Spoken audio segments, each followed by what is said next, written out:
मोदी सरकार जिस बड़े जोश-खरोश तरीके से सोच रही थी कि हम वक़्फ़ कानून लाएँगे, मुसलमानों में बड़ा बेचैनी होगी, देश में दंगे हो जाएँगे। दंगे ना होना ही इनकी सबसे बड़ी असफलता है।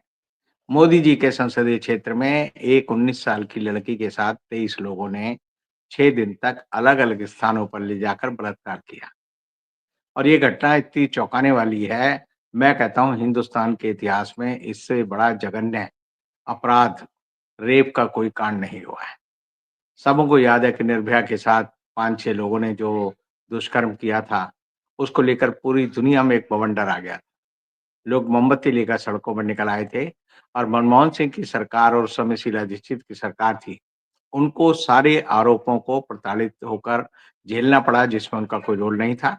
दंगे फैलाने की साजिश भी सुनियोजित तरीके से की गई और ये किया गया कि लोग जो है इन्हें पहचाने ना और एक तरह से हिंदुओं को एकजुट किया जाए। अब हिंदुओं को एकजुट करने के लिए एक कानून का बड़ा दुरुपयोग होता है। नमस्कार, मैं विक्राम और आप देख रहे हैं हिंद वॉइस। हमारे साथ मौजूद हैं रोजाना की तरह एडवोकेट अमर कुमार जी। बहुत-बहुत स्वागत है सर आपका। नमस्कार। मैं आपके ऑफिस बैठा हूँ और आप दुनिया घूम रहे हैं। जी। खैर, हम बात करते हैं अपने मुद्दे की कि सर वक्फ बोर्ड के बारे में क्या अपडेट है? सुप्रीम कोर्ट ने एग्जैक्टली क्या चीज कही है? मीडिया में बहुत सारी चीजें चल रही हैं और मुसलमान और वक्फ बोर्ड के सदस्य और बाकी जो उसके समर्थक हैं, उन लोगों को खुश होना चाहिए या नहीं होना चाहिए? दूसरी तरफ एक केस और है जो कुछ दिनों से बहुत ज्यादा चर्चा में है कि एक होने वाली सास को होने वाला दामाद लेकर फरार हो गया था। अब वो दोनों वापस आ चुके हैं। महिला अपने पति पर बहुत सारे आरोप लगा रही है, उसके बावजूद वो उस लड़के के साथ रहना भी चाहती है। मीडिया ने इसे बहुत मसाला लगाकर दुनिया के सामने पेश किया है और लोगों ने इसे चाय की चुस्कियों के साथ रात को खूब देखा। मैंने चौराहे पर इसके बारे में जिक्र होते हुए देखा, ऐसा लगा कोई वो खबर बची ही नहीं। इस मामले में पुलिस का क्या रोल रहा है, वो आप बताएं। उत्तर प्रदेश पुलिस हो या मोदी जी की हिंदुस्तान की, बात एक ही है। ये हमेशा कोशिश करते हैं कि बड़ी घटना को कैसे छोटी घटना के सामने पूरी तरह से चुस्कीदार बनाकर, चुसा-चुसा कर लोगों को असली घटना भुला दी जाए। मोदी जी के संसदीय क्षेत्र में एक 19 साल की लड़की के साथ 23 लोगों ने 6 दिन तक अलग-अलग स्थानों पर ले जाकर बलात्कार किया। और ये घटना इतनी चौंकाने वाली है, मैं कहता हूँ हिंदुस्तान के इतिहास में इससे बड़ा जघन्य अपराध, रेप का कोई कांड नहीं हुआ है। सबों को याद है कि निर्भया के साथ 5-6 लोगों ने जो दुष्कर्म किया था, उसको लेकर पूरी दुनिया में एक बवंडर आ गया। लोग मोमबत्ती लेकर सड़कों पर निकल आए थे और मनमोहन सिंह की सरकार और उस समय शीला दीक्षित की सरकार थी। उनको सारे आरोपों को प्रताड़ित होकर झेलना पड़ा जिसमें उनका कोई रोल नहीं था। उसके बाद निर्भया का कानून बना। उसके बाद भी जब भी रेप की घटना होती है, अगर आप सोचिए ये घटना जो है कांग्रेस शासित किसी राज्य में हुई होती, तो आप समझिए अब तक मोमबत्ती गैंग जो है, अपने-अपने नीले, पीले, लाल, केसरी झंडे लेके बाहर निकल आते। लेकिन ये हुई है योगी बाबा के उत्तर प्रदेश में, मोदी जी के संसदीय क्षेत्र में। पुलिस अब तक 23 अभियुक्तों को गिरफ्तार नहीं कर पाई है। कोई बुलेटिन नहीं आ रहा पुलिस का 4 दिन से। एफआईआर 4 दिन बाद लिखी गई, लड़की को घर भेज दिया गया, उसका जो है लड़की का इलाज नहीं कराया गया। सारी की सारी जितनी पुलिस की तरफ से लापरवाहियाँ हो सकती थी, वो दरअसल मोदी जी के निर्देश पर था कि किसी तरह मोदी और योगी की बदनामी बचाने के लिए एक लड़की के 23 लोगों द्वारा रेप की घटना को कैसे छिपाया जाए। अब छिपाने के लिए उन्होंने ढूँढा सेक्स का बदला सेक्स। अब ये घटना जो है ये भी 6 अप्रैल को सबसे पहले रोशनी पर आई, जब राहुल नाम का एक लड़का था, वो अपनी होने वाली सास को लेकर भाग गया। खबरें धीरे-धीरे आने लगी। पहली खबर ये आई कि वो उत्तराखंड गए हैं, फिर ये खबर आई कि भई वो जो है उत्तराखंड में कहीं आस-पास छिपे हुए हैं। फिर लड़की ने जिसकी शादी होनी थी, शिवानी जिसका नाम था, उसने अपनी माँ पे आरोप लगाया कि मेरी माँ जो है अपने होने वाले दामाद के साथ जीन्स पहनकर, टॉप पहनकर घूमने जाती थी। मेरी लिपस्टिक, मेरे सारे जो मेकअप का सामान है उसका इस्तेमाल करती थी। घर का सारा जेवर जो 5.5 लाख रुपए का था, 3 लाख नकद थे वो लेकर भाग गए और अब मेरी शादी रुक गई है। तो ऐसे में जो है हमारा पैसा बरामद करवाया जाए। अब इस महिला जो है, जिसका नाम अनीता है, उसका पति जितेंद्र कुमार जो है, वो बेचारा एक अपना व्यवसाय करता है बैंगलोर में। वो अपनी बेटी की शादी के लिए वहाँ आया था। आज वो जो है, अपने साले के साथ, यानी कि अनीता के सगे भाई के साथ थाने के बाहर धरने पे बैठा हुआ है। खबर ये है कि ये लोग जो है पहले लखनऊ गए, लखनऊ से फिर ये मुज़फ्फरपुर गए, वहाँ से ये सीतामढ़ी गए बिहार में और वहाँ से जयनगर के रास्ते से ये नेपाल जाना चाहते थे। नेपाल चले जाते तो दिल्ली की पुलिस, हिंदुस्तान की पुलिस, यूपी की पुलिस, बिहार की पुलिस इनका कुछ नहीं बिगाड़ सकती। वहाँ जाने के रास्ते में इसलिए पकड़े गए क्योंकि इनकी फ़ोटो जो है बहुत दूर-दूर तक प्रचारित हो गई थी। आपने सही कहा कि लोग जो है चटकारे लेकर बात कर रहे थे गली मोहल्ले पे, तो वहाँ पर भी जिस होटल में ये ठहरे थे, वहाँ के लोगों ने कहा कि इन दोनों की उम्र में फ़र्क लगता है और ये जो राहुल है, इसने अपना जो मेकअप है, वो बदला नहीं था। इसने वही दाढ़ी रखी हुई थी, वही जुल्फ़ें थी इसकी और ये जो महिला है, अनीता, इसका भी रूप-रंग देखकर लोगों को लगा कि इनकी उम्र में फ़र्क है। उम्र में फ़र्क होने की वजह से लोगों का ध्यान गया कि ये वही जोड़ी है जो कि अलीगढ़ से फरार हुई हुई है। अब जो पुलिस बताती है वो ये बताती है कि अनीता की उम्र जो है वो 34 साल है, जो राहुल है उसकी उम्र 24 साल है, शिवानी जिसकी शादी होनी थी उसकी उम्र 20 साल है और जो अनीता का पति और शिवानी का बाप है उसकी उम्र 52 साल है।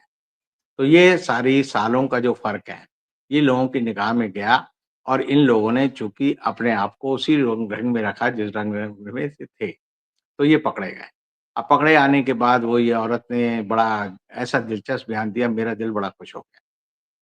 इस औरत ने कहा कि मेरे पाँव पास जो है 2 ही चीज़ें हैं, एक पाँव में पजेब है और दूसरी ये मेरे गले में ये मंगलसूत्र है।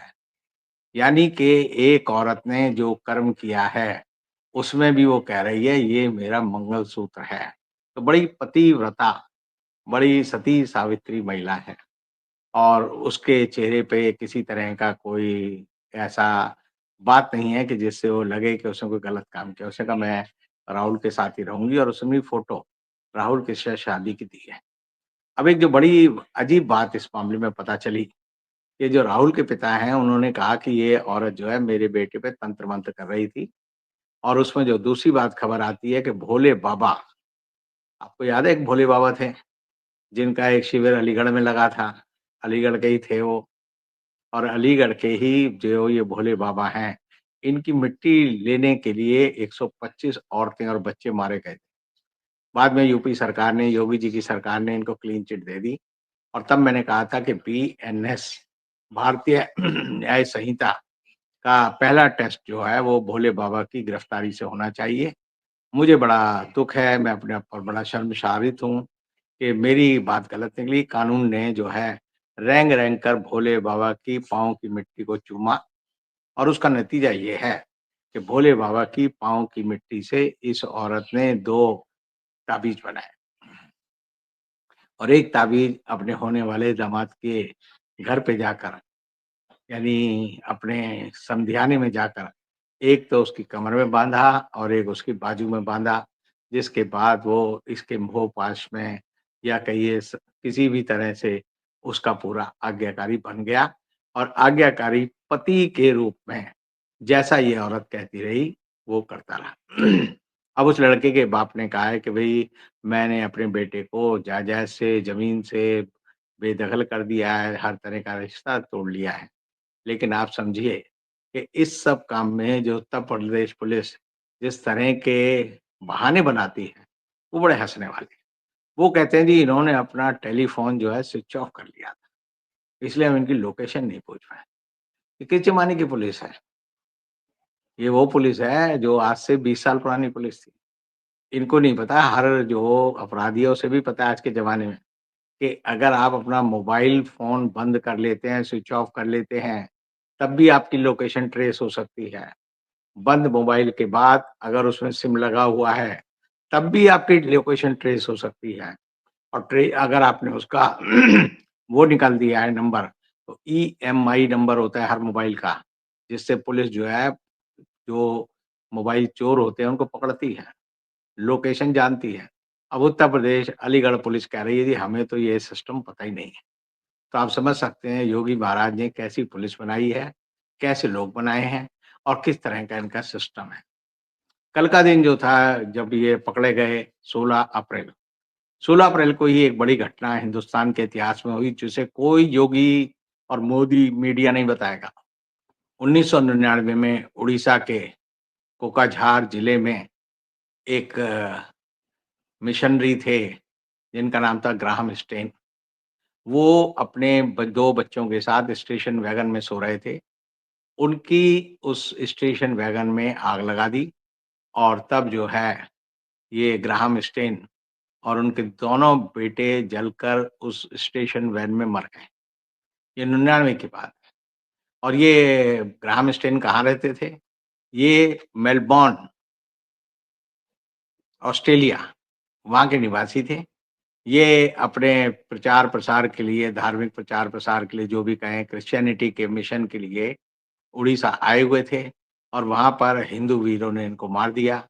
एक दारा सिंह नाम का एक आदमी बड़ा प्रसिद्ध हुआ था जो इसका अगुवा था। अब इसके जो अभियुक्त थे उनको 25 साल की आजीवन कारावास की सज़ा हुई थी।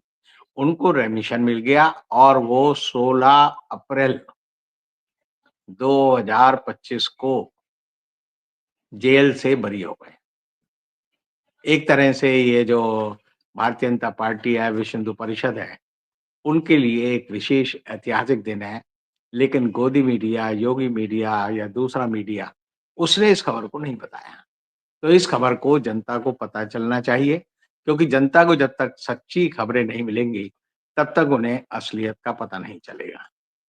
अब ये जो आपने वक़्फ की बात की, वक़्फ बोर्ड को लेकर पूरे देश में जिस तरह से हिंसा हुई और उसको लेकर सुप्रीम कोर्ट ने कहा कि ये मामला बड़ा गंभीर है, हम इसे सुनेंगे। तो उसमें मालदा जिला, जो कि पश्चिम बंगाल में है, पश्चिम बंगाल के 4 जिले और 2-3 जिले जो कि असम में पड़ते हैं, वहाँ पर बड़े पैमाने पर लोगों में आगजनी भी हुई, विद्रोह भी हुआ, मारपीट भी हुई। तो वहाँ पर 150 के करीब लोगों को गिरफ्तार किया गया। अब जब गिरफ्तार किया गया और उनके बयान लिखने थे, तो वो बेचारे बंगला नहीं बोलते थे, वो सब हिंदी बोलते थे। तो हिंदी लिखने वाले जो पुलिसकर्मी हैं, उनकी खोज हुई और उनको बुलाया गया ताकि उनके जो वक्तव्य हैं, उनका जो स्टेटमेंट है, वो लिया जा सके। अब ये बात इतनी ज़रूरी क्यों है? ये लोग बंगाल के रहने वाले नहीं थे, बंगला भाषी नहीं थे, ये कहीं से इम्पोर्ट हुए थे। कहाँ से इम्पोर्ट हुए थे? आपको मैं याद दिलाना चाहता हूँ, जब बंगाल में चुनाव थे, तो गोरखपुर से पुलिस वर्दी में, सेना और पैरामिलिट्री फ़ौज की वर्दी में सैकड़ों की तादाद में नौजवानों को भेजा गया था और वो जो कहाँ गए थे?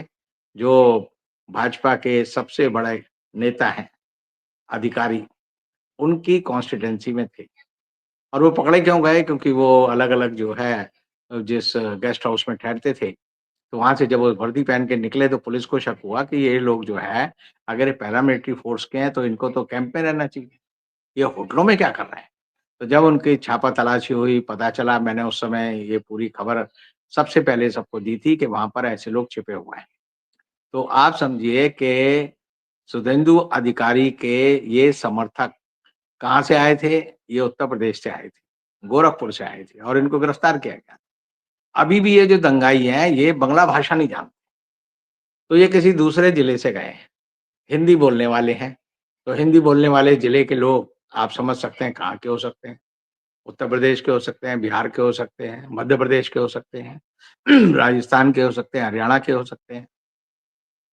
तो इसका मतलब दंगे फैलाने की साजिश भी सुनियोजित तरीके से की गई और ये किया गया कि लोग जो है इन्हें पहचाने ना और एक तरह से हिंदुओं को एकजुट किया जाए।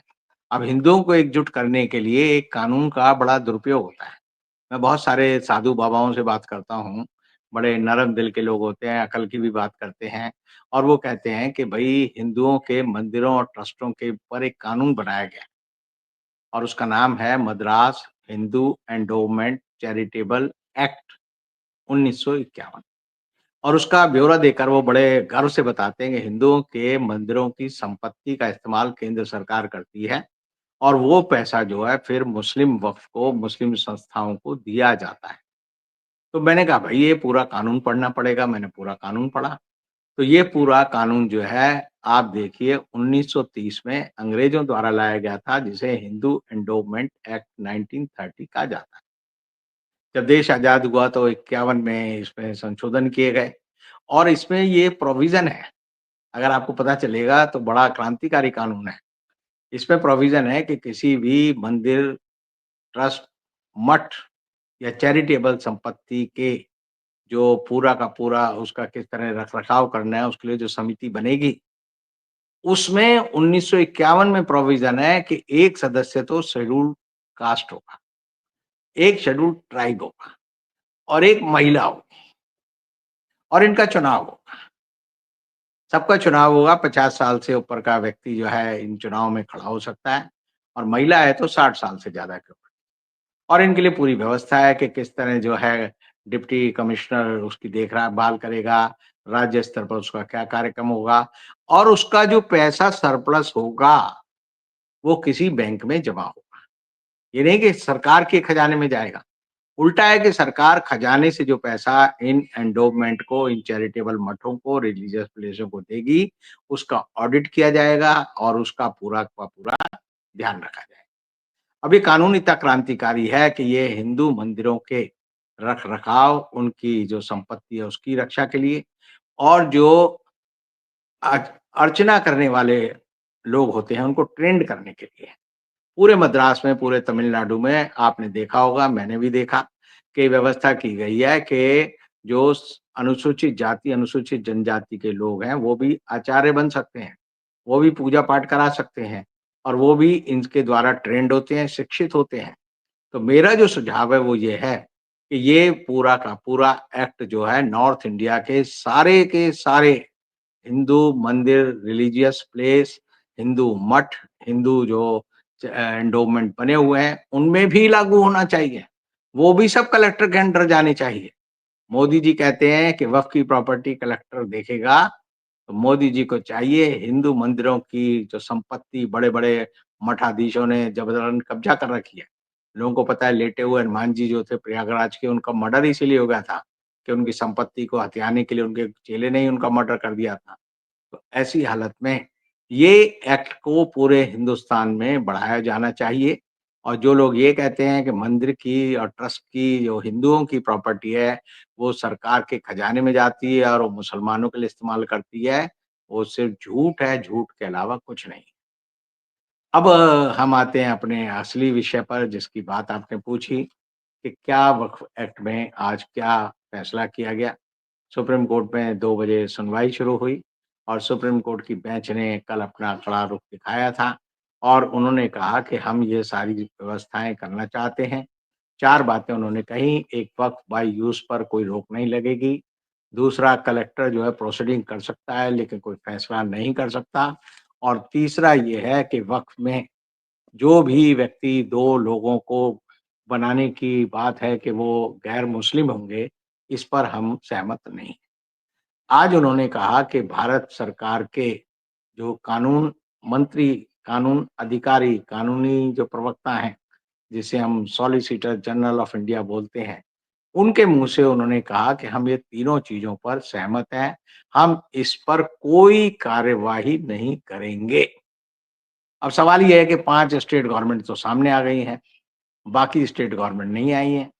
तो 25 स्टेट गवर्नमेंट और 8 यूनियन टेरिटरी उनके ऊपर भी ये सुप्रीम कोर्ट ने जो बंदिश लगाई है, बिना कहे, वो भी लागू हो गई है। अब 6 अप्रैल को इसकी सुनवाई होगी और 6 अप्रैल को सुनवाई पे जो सुप्रीम कोर्ट ने तय किया है कि हम सिर्फ़ 6 पक्षों को 5 पक्षों को सुनेंगे और 5 पक्षों को सीमित समय देंगे और उसके बाद जो है केंद्र सरकार और राज्यों पक्ष को सुनेंगे और उनको इंटरवीनर्स को भी सुनने के बाद मेरा ये मानना है कि जो वर्तमान जो सुप्रीम कोर्ट के प्रधान न्यायाधीश हैं, संजीव खन्ना, जिन्होंने बड़ा एक निष्पक्ष रुख अपनाए रखा है, तो मैं ये समझता हूँ कि वो इसका फैसला अपने रिटायरमेंट से पहले ही करके जाएँगे, क्योंकि उनकी तैयारी पूरी है। वो अपना अध्ययन पहले ही कर चुके हैं। उन्होंने मामले की सुनवाई शुरू करने से पहले ही कहा था कि वक्फ बोर्ड के ऊपर प्रिवी काउंसिल जो कि आज़ादी से पहले के हिंदुस्तान की सबसे बड़ी कोर्ट ऑफ अपील होती थी, उसने 100 से ज़्यादा फैसले दिए हैं और उनके फैसलों की नज़ीर को, उनके फैसलों को कोई सरकार, कोई विधानसभा, कोई लोकसभा, कोई सरकारी अधिकारी नहीं बदल सकता। तो इस तरह से उन्होंने एक जो परिधि है, वो पूरे के पूरे फैसले की सर्कमवेंट जिसे कहते हैं खींच दी है, कि इससे बाहर आप नहीं जा सकते। केंद्र सरकार के लिए करने के लिए कुछ नहीं है। मोदी सरकार जिस बड़े जोश-खरोश तरीके से सोच रही थी कि हम वक़्फ़ कानून लाएँगे, मुसलमानों में बड़ा बेचैनी होगी, देश में दंगे हो जाएँगे। दंगे ना होना ही इनकी सबसे बड़ी असफलता है। आरएसएस चाहती है कि उसके 100वें साल में हिंदुस्तान में शांति ना रहे। शांति और आरएसएस 2 ऐसे शब्द हैं, जो एक-दूसरे के विरोधी हैं, आग और पानी। दोनों साथ-साथ नहीं हो सकते, लेकिन मुझे सबसे बड़ी खुशी इस बात की है कि सुप्रीम कोर्ट ने तय किया है कि वो इस मामले को सुन रहा है, त्वरित तरीके से सुन रहा है, सही परिप्रेक्ष्य में सुन रहा है और मेरा मानना है कि वक़्फ एक्ट के जितने भी ये गलत इन्होंने प्रावधान किए हैं, वो सारे के सारे सुप्रीम कोर्ट की कसौटी पर कसे जाएँगे और रद्द होंगे। धन्यवाद। बहुत-बहुत शुक्रिया सर, इस पूरे एपिसोड के लिए और बहुत सारे लोगों के सवालों के जवाब भी मिल गए होंगे। तो आप लोगों को जो कुछ कहना है नीचे कमेंट करते रहिए, वीडियो को शेयर करते रहिए। हमसे कोई बात करनी है, हमारा ईमेल आईडी नीचे है, उस पर आप हमें मेल कर सकते हैं। फेसबुक पे ज़रूर फॉलो कीजिएगा हमें, आपको आसानी से खबरें मिल जाए करेंगी। कल फिर मुलाकात होगी सर के साथ, तब तक के लिए दीजिए इजाज़त। शुक्रिया सर।